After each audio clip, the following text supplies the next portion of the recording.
It's me Sreerag Bhaktapriyam. Microsoft എക്സലിൻ്റെ tip സീരീസിൻ്റെ മറ്റൊരു വീഡിയോയിലേക്ക് ഏവർക്കും സ്വാഗതം. നമ്മൾ ഇന്നത്തെ ക്ലാസ്സിൽ ഡിസ്കസ് ചെയ്യുന്നത് നമുക്കൊരു ഡാറ്റ സെറ്റ് കൊടുത്തിട്ടുണ്ട്. ആ ഡാറ്റ സെറ്റിൽ കുറേ ഡ്യൂപ്ലിക്കേറ്റ്സ് വാല്യൂ ഉണ്ട്. അപ്പോൾ എക്സലിൽ ഒരു ടൂൾ ഉപയോഗിച്ചിട്ട് ഡ്യൂപ്ലിക്കേറ്റ്സ് വാല്യൂ എങ്ങനെയാണ് റിമൂവ് ചെയ്യുക എന്ന് നമുക്ക് നോക്കാം.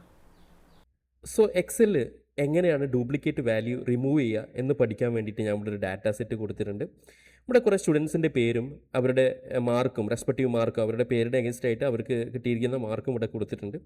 സോ ഈ ഒരു ഡാറ്റ സെറ്റിൽ ഞാൻ അർജുൻ എന്ന് പറയുന്ന സ്റ്റുഡൻറ്റിൻ്റെ പേരും ആൾക്ക് കിട്ടിയിരിക്കുന്ന മാർക്കും ഞാൻ 2 പ്രാവശ്യം എൻ്റർ ചെയ്തിട്ടുണ്ട്. സോ ഇവിടെ ഡ്യൂപ്ലിക്കേറ്റ് വാല്യൂ വന്നു. അതെനിക്ക് എങ്ങനെയാണ് റിമൂവ് ചെയ്യാൻ നമുക്ക് നോക്കാം. സോ ഡാറ്റ മൊത്തം സെലക്ട് ചെയ്യുക.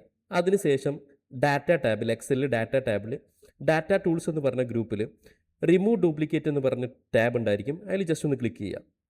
അതിൽ ജസ്റ്റ് ക്ലിക്ക് ചെയ്ത് കഴിഞ്ഞാൽ നമുക്ക് ഇങ്ങനെ ഒരു ബോക്സ് വരും. ഈ ബോക്സിൽ നമ്മൾ ജസ്റ്റ് ഒന്ന് ഓക്കെ ക്ലിക്ക് ചെയ്ത് കഴിഞ്ഞാൽ ഡ്യൂപ്ലിക്കേറ്റ്സ് റിമൂവ് ചെയ്തു എന്ന് പറഞ്ഞിട്ട് നമുക്കൊരു മെസ്സേജ് വരും. ഇപ്പോൾ നിങ്ങൾക്ക് നോക്കിയാൽ മനസ്സിലാവാൻ പറ്റും. അർജുൻ എന്ന് പറയുന്ന ഡ്യൂപ്ലിക്കേറ്റ് ആയിട്ട് എൻ്റർ ചെയ്തിരുന്ന ഡാറ്റ എക്സൽ എന്ത് ചെയ്തിട്ടുണ്ട്, റിമൂവ് ചെയ്തിട്ടുണ്ട്. സോ ഇങ്ങനെയാണ് നമ്മൾ എന്ത് ചെയ്യുക, ഒരു ഡ്യൂപ്ലിക്കേറ്റ് വാല്യൂ എക്സൽ റിമൂവ് ചെയ്യുക. So follow for more video. Thank you so much.